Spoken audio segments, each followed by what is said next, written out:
Yo, so right now I just started reading the Gene Keys book. I just didn't follow my intuition, and it led me to look into Majesty, the 34th Gene Key, and this Gene Key is actually my Gene Key in my profile. It's my purpose Gene Key. So if you look at, let me show you really quick right here. I have it on as my purpose, and just now I came back from dance. Like I danced last night, so I had some ideas that were kind of roaming around, and right now I've also entered a season of pure creativity, lots of spontaneous creation, and kind of letting myself be guided by the universe and my higher self, learning to just surrender to the flow of creativity, not judging what is outputted, and also not trying to grasp at anything right away, just letting myself follow my bliss, letting myself follow my higher self. And so that specific topic has a lot to do with this gene key because the gene key 34 is the gene key of the beauty of the beast, and its shadow is force, its gift is strength, and its city is majesty. This word majesty has been roaming around in my mind for the past 3 days. And when I first read this gene key, a few things popped up to me, which was the lesson of what is true strength, and true strength has more to do with effortlessness than it does with force. True strength has to do with harmony, and that was the main thing that I got out of this. But now through the years, I've gotten myself deeper into dance, and I've achieved higher states within dance. And so my connection to this gene key is also, it lies also in the second line, which has a lot to do with movement. So this is what I've learned from this gene key, and hopefully this can help you out, and hopefully this applies to all the lines. It could help you out with all the lines, because really this is a discussion on the flowering of the human consciousness. And here, as it says, you know, so that the gene key has a strong connection with the animal or the plant kingdom. Actually, the plant kingdom. 34th gift is display. A key aspect of the 34th gift is display. We already know that this gene key has ancient connections with the early cycles of life on the planet, and its oldest connections is with the plant kingdom. Plants depend on insects, birds, and bees to generate and proliferate. In order to attract these other agencies, flowers bloom into all manner of beautiful shapes, colors, and aromas. So just so you guys know, when a flower blooms, that is its enlightenment stage. So when we bloom, we our state of enlightenment is, like the Buddha, self-realization. When the flowers bloom, their state of enlightenment is when it blossoms. And then or it could be like the fruit, for example. And then when the mineral kingdom is enlightened, it comes in as a gem. So these states are metaphors for enlightenment, and that's the enlightenment of the plant kingdom and the mineral kingdom. And so as we get higher and higher, enlightenment becomes much more complex. But in reference to the enlightenment of the flower, what does it do? It has to bloom to attract so that it can proliferate, so it can expand. And what I'm seeing is that the 34th gift has a lot to do with expression, has a lot to do with creativity. And the 34th gift is strength. And when we're talking about strength, a lot of people get confused on force, which is they think that true strength has a lot to do with bulldozing through life and forcing things to conform to your will. And that can work, but only to a very small degree. And it is also very inefficient. It can work, but it is very inefficient. And you can also hurt a lot of people along the way. So I have my take on this is from an observation through being involved in the social dancing community, the Latin dance community, especially, and in reference to dance itself. Like a lot of people in the dance sphere, there's like a lot of competition. It's a very competitive space. People are always comparing themselves to others, and you're constantly being judged by people, whether it be positive or negative. You're just out there, and it's a very direct contact versus being online. You guys, I don't really feel you guys as I'm speaking. It's just me speaking to a camera. But on the dance floor, you're being looked at by people, you're being in contact with people, you're touching people, especially as a social dancer. So there's a lot more instant feedback. And so what I have seen is that the dance community struggles with this idea of force, that you have to force yourself to the way to the top. You have to claw your way to the top. There's competition. You have to make sure, let people know that you're the big dog, that you know what's up. And this is a story that I've seen over and over and over. And even when I've tried to connect with people, there's always this sense of like, what can I get from you, kind of mentality. So that all stems from force, from wanting to force their success, wanting to force a specific outcome. So what I've seen, dancers train super hard, just go in for hours and overtrain almost. And what I have learned is that I've been able to achieve a very high state of creativity and expression that does not require that hard work. And so I've had to learn it because I just didn't feel good. I didn't feel good seeing I guess I didn't really have to deal too much with the shadow itself, which is force. But what I have learned is that it is through transcending the ego that you're able to understand what true strength is, because true strength is flexibility, it is adaptability. So, for example, when I'm being forced and I have depression, I can't just muscle my way through depression. I can't force myself out of depression. The only way is through. So, to think that I'm going to have depression and I want to succeed in the world and I'm going to go and, and put hours into the gym or put hours into my work and become a workaholic or a gymaholic, I realized that was not the key to healing my depression. Right away, I realized that the key to healing my depression was through understanding, through actually acknowledging it and working with it and trying to understand it. So then true strength then is about adaptability. It's about learning to listen to yourself, to your higher self. It's about learning to slow down and put effort in, but no resistance to yourself. So in this book, a very strong phrase that comes to mind is the idea of effortlessness. In this context does not mean that there is no exertion. There may be great exertion, but there is no resistance. So there's I think about this idea of the flow state.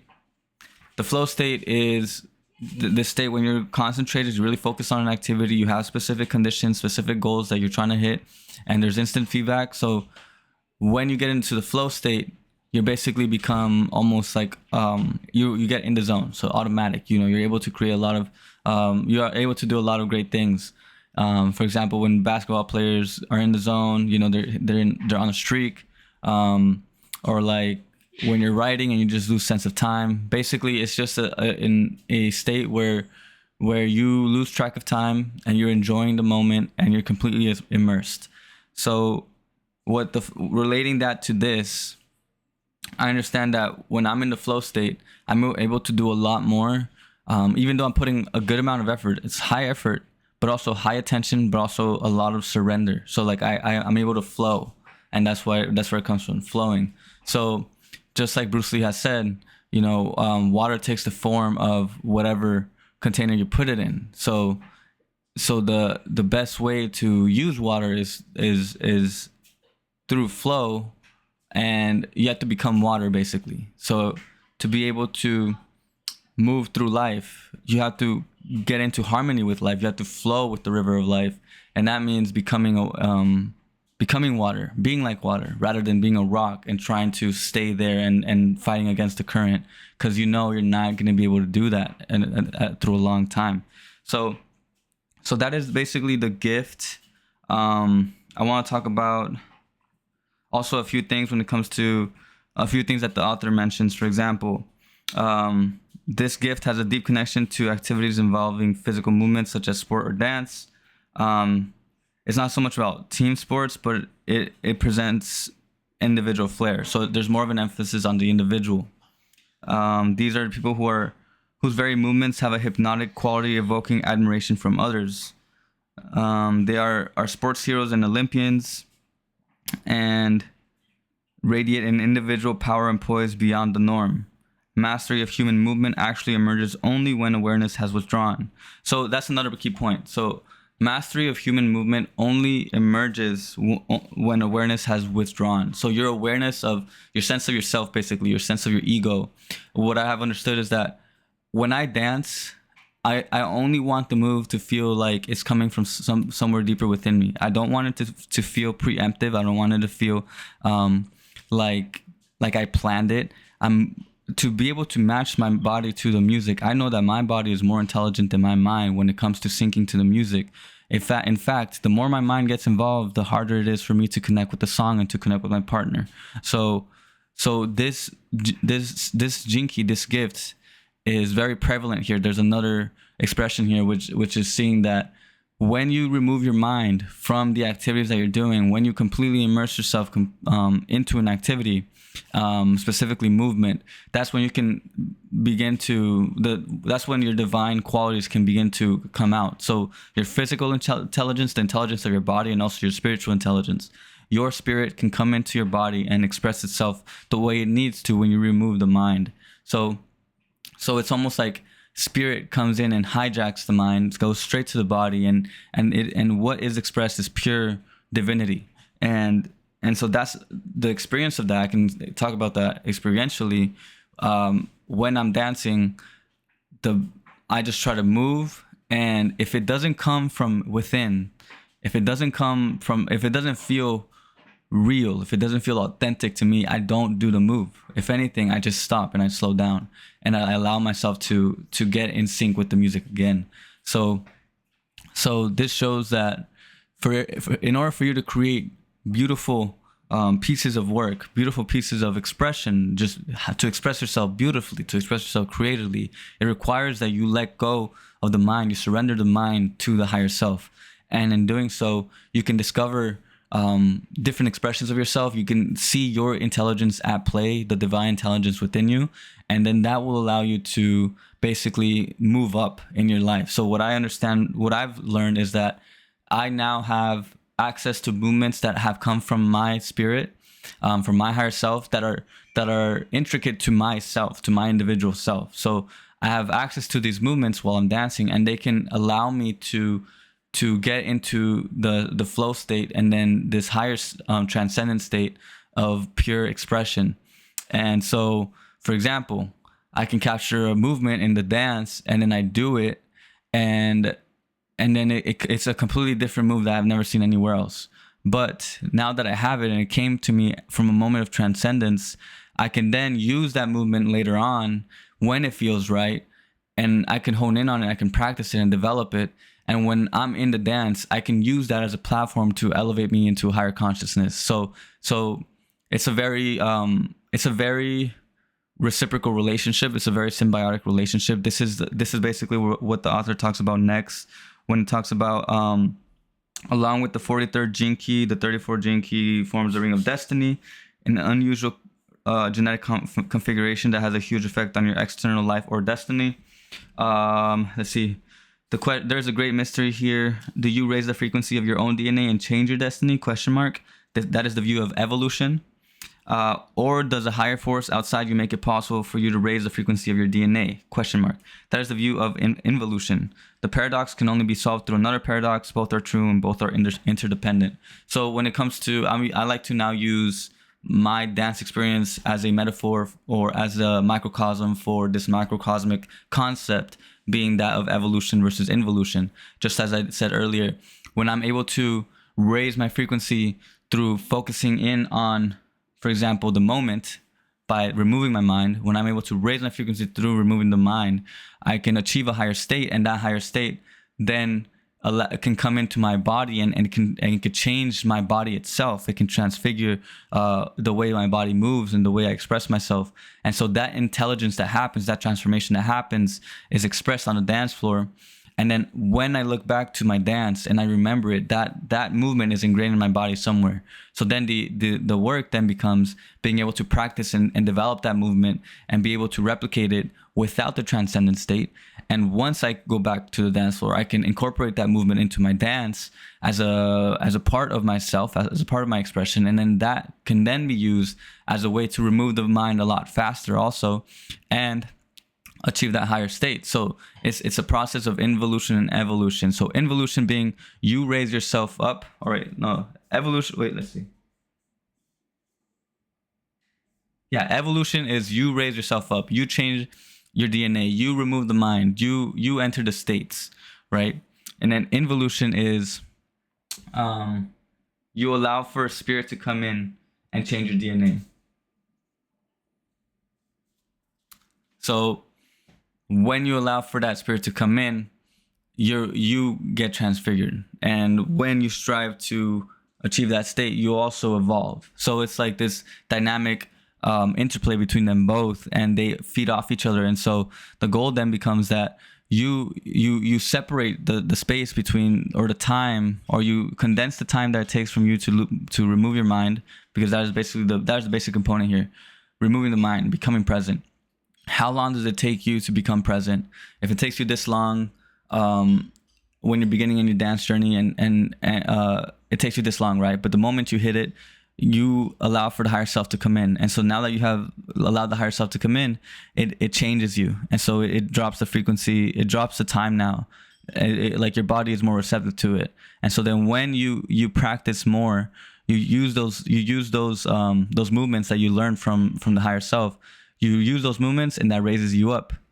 And so then the time has decreased, and so you become present. And then this guy comes back down, you guys envelop, and then you become transfigured. So that guy came down, you guys become transfigured, and then you practice again, and that raises you up. So then at the end of the day, it becomes this like dynamic pole that you guys interplay with each other, and you can then learn how to access the higher self without any problems. And so you learn what it feels like within your body to be connected to your higher self. And so like I am when I'm on the dance floor and I'm saying, do not do it unless it feels authentic to you.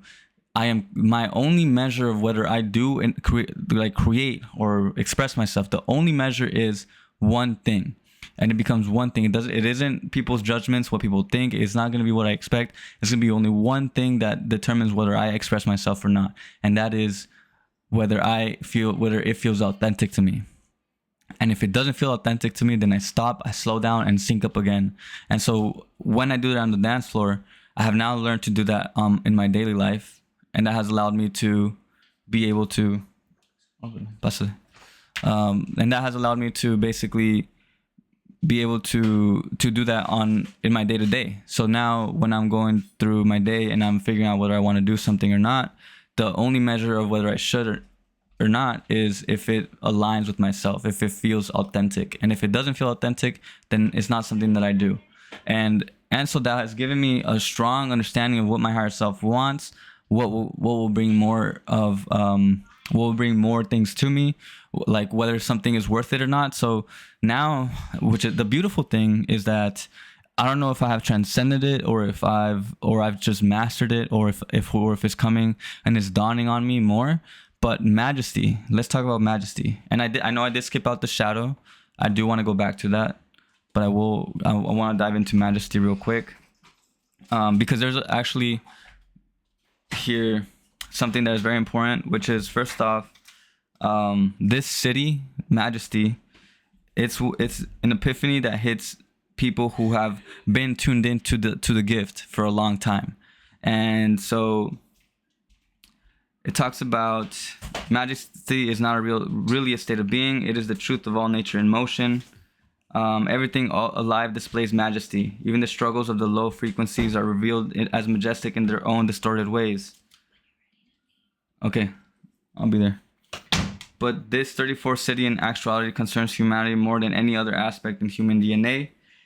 It is the city of the naked ape, of Adam and Eve, of the divine energy that constantly moves through the human form.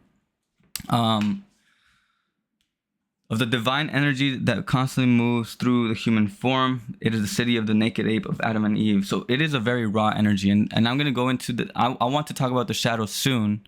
It's going to be after this, because I want to make sure that I want to show you first the light, and then I want to show you the darkness, but I want to show you now through the light a better understanding or a better perspective that will allow you to transcend the shadow much faster and integrate it. So the great paradox is that if gods were to assume the shape of humans, they would never know they were gods. This is the true meaning of the 34th city. The divine essence of creation can only move freely through the body when identity has ceased to exist. Such people move in a way that is bewitching to the eye. Out of this city have arisen the physical practices that aim at higher consciousness. For example, the mudras and asanas of the yoga or the movements of Tai Chi, all of which are spontaneous expressions of divinity moving through the form of someone in whom the 34th city once dawned. So the city here is basically, it's saying that the practices of, for example, Tai Chi and yoga, they are almost like genetic codes or codes for you to be able to raise your consciousness to access the higher self. The people who have developed these specific practices, they develop them through entering this higher state of being. So when you're entering the higher state and you're getting these movements, you're getting these spontaneous expressions, those can serve as codes to access the higher self. And people have been able to develop these practices through constantly entering this citic state. And the way I have experienced it is, well, first off, the first point, I don't want to jump too far. The first point is that these practices can help you raise your consciousness. First off, like that's what they're developed to do. It's through the practice of evolution, where you use the codes to move up in your consciousness. And so the next point is that the tricks that keep you thinking that a path to higher consciousness exists, there is no such path. Higher consciousness is simply a sudden leap. The sacred movements can indeed gain humans access to higher states of consciousness, but they do not lead to the leap. The problem of the sacred movements is that they were originally spontaneous expressions of higher consciousness. There we go. When they are copied, they are no longer spontaneous, even though they may lead to a glimpse of higher consciousness. So, understanding that these movements were at once spontaneous, and if you are using them as a rigid system, then you have to understand that you are basically copying somebody else. You're trying to copy what somebody else did so that you can replicate what they did, which is not true to who you truly are. It's not true to the path of enlightenment. It's not true to the path of blossoming, of pure expression, of just enlightenment, period. Your path is your path, and you can only find it when you allow yourself to release the mind, to surrender to your higher self, and your higher self will bring the codes that are specific to you. So, for example, with dance, there's so many practices out there in dance from different cultures, different things, and we like to in the culture, we like to venerate these practices. We put these so high up, the techniques, etc., and we get so caught up in the techniques that we get trapped in trying to replicate what somebody else was doing, and it cuts us off from our true expression. So you can look at these practices, you can look at these codes, and you can take them in and integrate them to whatever resonates with you. But understand that at the end of the day, these were spontaneous movements, and the only way to your pure, to your awakening, to your evolution, is going to be by understanding that they come from a spontaneous movement, and so your spontaneous movements also need to be found and discovered by you. They have to be discovered by you. So your priority should then be not to copy, but to enter that state and to find your own codes, basically. So this leads a lot for myself, because I realize now that this is the path to if I dance and I continue to develop my dance style, that within itself will become a code for others, and I could put that in a practice like yoga, and I could create my own system in the dance community, and that can help a lot of dancers raise their consciousness, learn to love, etc. So I can help people achieve enlightenment through dance if I can really learn to integrate these teachings.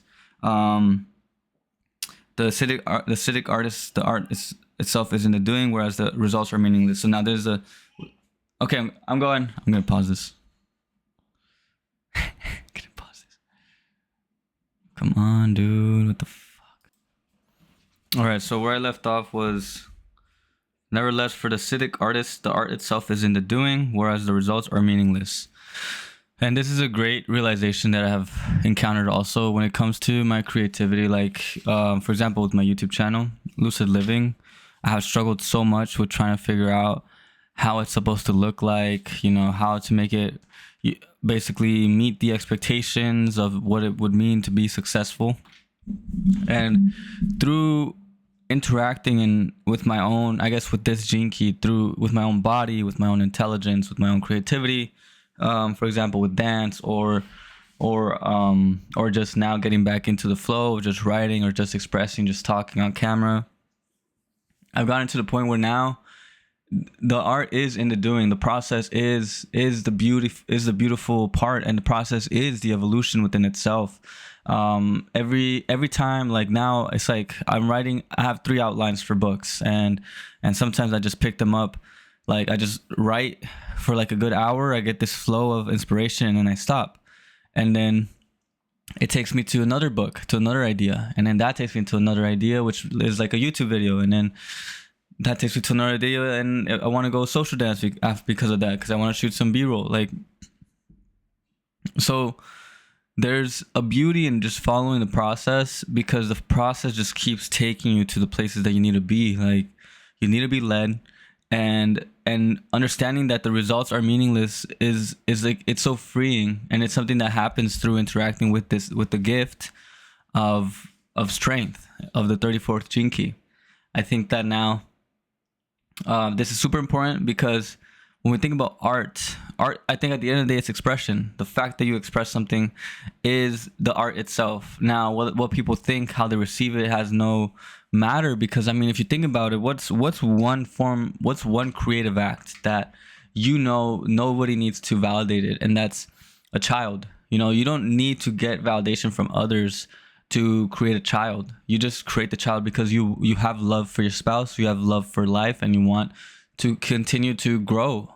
And so you don't need, the existence of the child is enough for it to be valuable. Like, there is nothing that needs to be labeled or judged, etc. Like, the expression itself is divine, and that's all that it needs to be. The only reason it needs to be alive, and the only reason it needs to feel important, and the only reason you need to express it. So the art is the expression itself. Nobody else will care. Like, you should not care about what other people think once it's out there. It's a living being. It came to your mind, and the amount, the fact that it came to your mind is it came to you from a higher divine being, from a divine state. So the fact that is the thing, like, that's what gives it meaning, and at the end of the day, it might just give meaning to you, and that's just enough, you know, because once it gives meaning to you, then that means it could give meaning to somebody else, and yeah, that's all you need. So that's, you know, another lesson that I've learned through this gene key. And then the final, well, not the final, but it talks about how there's a connection between the 20th city of presence. The 34th city requires that an individual transcend their genetic fear of survival by bringing their presence fully into their every moment. The challenge for the individual is to let go of his or her individuality, which feels like their very essence. Indeed, your survival appears threatened by dissolution into the ocean of presence. In truth, this is the whole point. You cannot survive to leap into the Siddhic level. Once you have entered the Siddhic frequency, all fear is purged from your system, and the pure awareness of your body's physical intelligence is revealed. It is as though the entire universe were moving through your body. And I have experienced this a few times in my life, and I feel like now it's starting to seep into my regular day-to-day. I could explain this phenomenon through just dance, like I said, being able to move and have no thought, be completely present. There comes a point where it becomes rhythmic, and it becomes almost like a chant, a mantra. It's like the song becomes a mantra, the dance becomes a mantra, and the more you get into it, the more you surrender yourself to it, the more you allow for something higher to come in. And so I've experienced it where I do things that I never thought would be possible. I create moves that I never thought would be, you know, created, that I never seen before. I also remember moves like in the Matrix, where like the guy's seeing and downloading the video, and then he's able to integrate into his body. Like I'm able to replicate moves that I've seen from online that I've never tried or practiced, or that I'm not proficient in, and I do it without a problem. And so I experience this kind of like as this download of a higher being, of my future being, or of my higher self, and I become automatic. Like I cease to exist. I don't exist anymore. I am the music. I am the everything that's around me. I am the movements around me. I am the movements that are coming through me, and so I lose all sense of individuality. It's like I just allow for the soul to come in. And I have, thanks to dance, I've been able to experience that. I've reached those higher states, but also in my daily life now. And that, like the other day, like just a month ago, I was walking through work. I was at work, and I felt this overwhelming feeling of just pure bliss. And I just felt like I want to say it, like a robot, like this automatic being, but in a good way, where I was filled with this joy, and I was just speaking without thought. That's what it feels like. Like people, there's the shadow aspect of the automaton, which is the automaton that is a slave, that is subject to other people's will. But I become an automaton subject to the will of a higher being, of my higher being, of the higher self, of God, basically. And I get to experience what it's like to be a God on earth. And that's what the guy says here, what Richard Rudd talks about, which is you get to experience what it means to be a God on earth. And he says that it's just pure motion. Everything is just pure motion. That's literally how I felt. It's like things were just automatic. I was just moving sequentially, flowing through life, and I would talk to the guests, and I'd smile, and I'd be so happy for the presence. I'd be so joyful for the moment around me was perfect. Everything was perfect. It's like the whole universe stopped, and I felt like I was at the peak of this mountain, and everything was there for me. The whole thing was there for me, and I was the whole thing, and everything coalesced into this one sense of just pure unity. And that's how I experienced it. And that's something right now when I'm speaking about it, I can feel my cells just vibrating, because they recognize what that feels like. And so now that my mind knows what that feels like, I can allow for that to come into my life more. And I could sense when the mind is coming in and creating resistance in my day-to-day. At the end of the day, the one who can embody this Siddhic state is the one who is able to remove his mind completely from his flow. Basically, if the mind gets in the way, then you don't need it. But if it only needs to be used to enhance your experience. So, for example, attention, awareness, that is an aspect of the mind, the ability to be able to pierce into reality and focus on this one thing. That is the power of the mind. But when it is used wrongly, when its critical aspect is, for example, its critical aspect, and we could talk about this for hours, but the critical aspect of the mind is there to help you judge what is there, what is good and what is not, what is life enhancing versus detrimental to life. So when the mind comes in and creates resistance, then that's when you have to slow down and recalibrate. And so being able to achieve this Siddhic state, it just comes from having complete presence in your day-to-day. And so there's levels to this, because 4 years ago when I was reading this book, I thought I had this pretty well dominated, like the idea of presence. The idea of presence is very well known to me, but is it known to my body? I don't think it was until just like this past year or a few months ago. So that is my description of what it is like to be in this state. And also it looks like also for my day-to-day, that's kind of like very bodily, but also more on the day-to-day level. I'm just moving and I'm just making decisions. Like even yesterday, a few days ago, I quit my job to go to another job because I had this opportunity, but I just did it like that. Also, I proposed to my wife within 2 weeks of meeting her, and I did it like that. So you're just making decisions, and there's no doubt, there's no questioning. There's no fear. And that's what the city is talking about. You transcend your fear of survival. You no longer need it. You no longer use it. Now, like, it's transcendence and inclusion, right? But what I'm saying is that you no longer think about surviving. All you do is, it's almost like you don't think. You just are. Let's look deeper.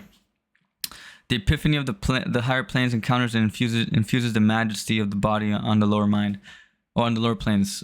So here on the last paragraph, the 34th city demonstrates one of the key attributes of life itself, that of efficiency in the ring of destiny. The epiphany of the higher planes encounters and infuses the majesty of the body on the lower planes. The result is a pure fusion as spirit enters matter and imbues it with divinity. And I think that's the story. And I think that is what we all as humans are here to do. We came here as fallen angels. Like, we are the fallen angels. And when we have access, when we allow ourselves to develop that consciousness and remember that, what it feels like to be that, then we can imbue the world with this aspect of divinity. And so that raises the frequency of everything around us, the animals, the plants, the earth kingdom, and ourselves. So as you allow yourself to let the higher self come in, it transforms you and it transforms the environment around you. So now we're gonna go to the shadow. The reason I wanted to skip the shadow, well, first off, is because I don't think it's completely right. I just want to talk about something that has been very prevalent in my mind. This city, or this gene key, I want to talk about how it feels, like the feeling of the raw power that comes from this. I think we all have access to this gene key. So maybe if I describe the feeling to you, then you could kind of get a trace. I think people that have it might just be able to feel it more often. Maybe it just becomes a more prominent part of their personality or their life experience. For me, I have identified it finally, after reading this book and reflecting. But here, the author talks about the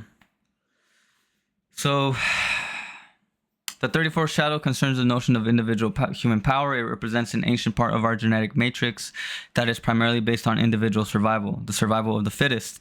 The primal power source has its roots deep within our genetic past and began when the very first plants appeared on Earth. It was also strongly apparent during the reptilian phase of evolution on our planet. The reign of the dinosaurs during the Mesozoic era is an archetype of the power lying within the 34th gene key. In human evolution, it was the power determined to survive. It was this power determined to survive that literally forced the spines of our early hominid ancestors into progressively more upright stances. This is the force that had made us different from all other mammals, because the moment we were upright, our brains began to develop differently. So, at its essence, it is a very raw primal power. It is a very strong and very like ancient power that is within this gene key. Like, this is the thing that forces evolution. It's the thing that, through death and strength and will and this, just striving for existence and survival, of overcoming this force, is what has led to us getting to this place where we're at. And for example, when I think about the dance scene, the dance sphere, people who force themselves to the way to the top, there's almost a beauty to that. And we almost admire that. The people who work hard and sacrifice everything to make it to the top, that is this force, that is this shadow. And if you're living by this shadow, where you have to force your way to the top, where you have to compete, where you have to fight for survival, this is where you're operating from. And you have to understand that is very inefficient.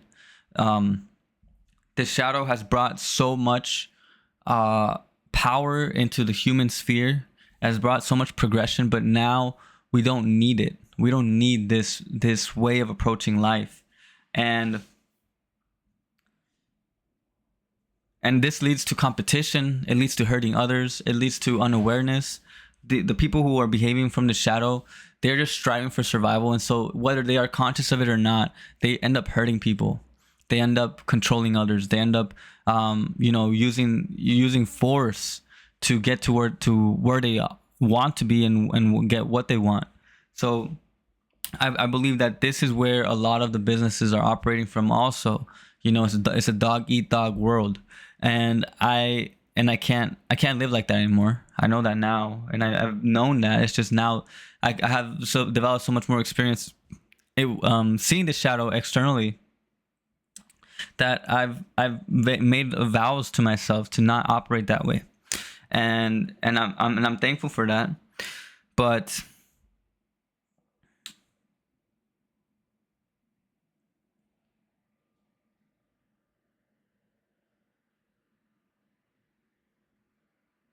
hold on, give me 1 second.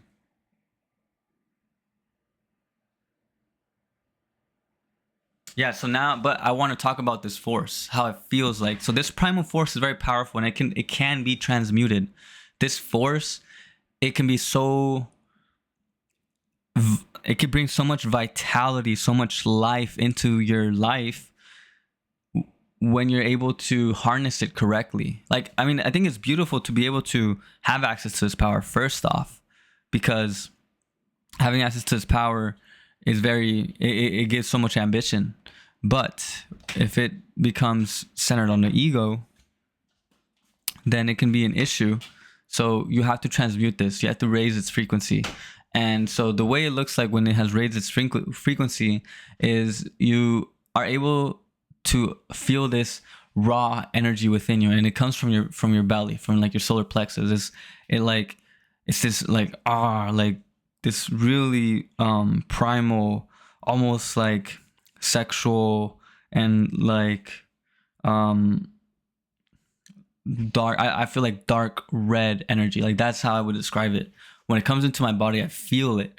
And instead of going against it, because a lot of people like to push against this kind of energy, this raw power. This energy is what allows me to come in and get on the camera and just speak, and it comes through, and it enlivens my body, and so it brings life into my words. It brings passion into my life, and it also brings a lot of clarity in the way I move, because I can observe it also when I'm in the flow state at work, because I'm a busser. I'm moving, and I'm so efficient. Like, I become automatic. So I do move with the force, and it's almost like I give this energy of like, get out of my way. If you're too slow, get out of my way. But there's also a gentleness to it. So I'm able to be much more flexible. I work as a teammate. I tell people kind of what to do. Like, hey, let me help you out. Go do this and that. I got you. Blah blah. There's a beauty to it, because it brings this strong power, the strong feeling to the people around me. But it also enhances it. It brings life to it. And so that is the positive aspect, and it brings a lot of efficiency. I waste less energy because I do things all at once, almost. Like, instead of having a tray in my hand and then moving the glasses one by one, I put the tray down, and bam bam bam, I put them in the where they need to go.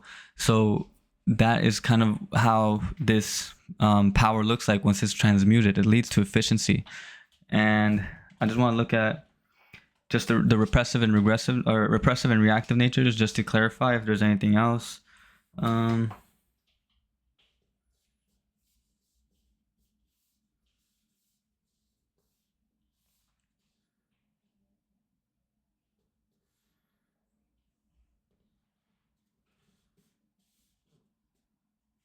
Yeah, so so let's talk about the shadow. So the repressive nature would be just being disconnected from this energy. So maybe you were taught to not be like this, and I could already see it in my child. Like, he's getting a feeling of this energy, which is lovely to see. He's like getting those more deep toned like grunts, like he says, like, ah, and he does his face like this. So that's like the energy moving through him. So he's being moved by that energy. So maybe as children, that also is kind of he is a little more aggressive now. So he likes to like grab, just grab like my face or something. And now I match his energy, and it's beautiful because I get to match that energy, and I get to show him how to use it, how to express it. Because like a lot of parents, at least from what I've heard in the past, like they would repress this energy. They don't want you to be rebellious, they don't want you to be aggressive, they see that as a negative trait. You need to be conforming. That's kind of what would lead to this repressive nature to be created basically. So that's it. Looks like basically you being tuned out, you not having energy, being depressed, being very like sensitive, being very against. You're also intimidated very easily by strength, by power, whether it be good power or bad power, or force or actual power, strength. And the reactive nature is somebody who's just angry all the time. So not angry all the time, but very reactive, very forceful. And that's kind of like what we talked about earlier, which was basically a person who wants to get what they want to get. If they don't get it, then they get angry, and so they try to force it out of people. So that is the reactive nature of the shadow. And I think that's it basically for this video. It turned into a long video, but I actually got this idea to do Gene Key videos. I don't know, I think I like it just because I've been looking into it a lot recently. I've just been getting called to read more into the Gene Keys, the Golden Path, these books. I picked up this book. I looked into this Gene Key because I was trying to figure out what my purpose was, like what that meant, what that looked like. But basically, in relation, if you have this Gene Key as a purpose, I could talk to you about that. Basically, you're here to. Let me actually clarify real quick, because it's kind of hard. I'm still grasping it. It's not something that you're here to do. It's more so something that you're here to be. So if you're here to be the Gene Key, the 34th Gene Key, then it's you're learning to be expressive. You're learning to be in tune with the universe. You're learning to be creative. It's a very creative Gene Key. If you're not moving, if you don't have some practice, then get moving. Whether it be martial arts, whether it be dance, get into that. If your body needs it, it uses it for your own evolution.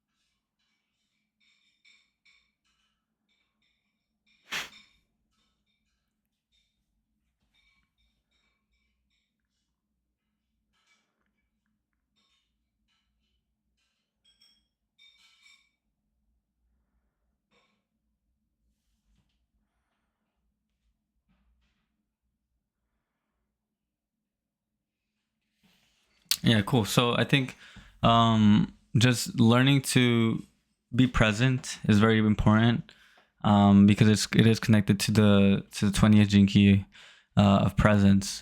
So being present is very important, and I think if you have it in your purpose, the way I see it is I'm here to teach people how to be themselves and remove all the things that get in the way of that.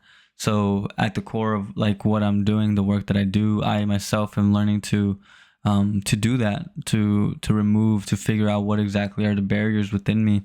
And and so majesty, the way I see it, strength and majesty. So strength is going to be you learning to get in tune with the universe, with the flow of the universe. And then majesty will be you learning to basically be the universe.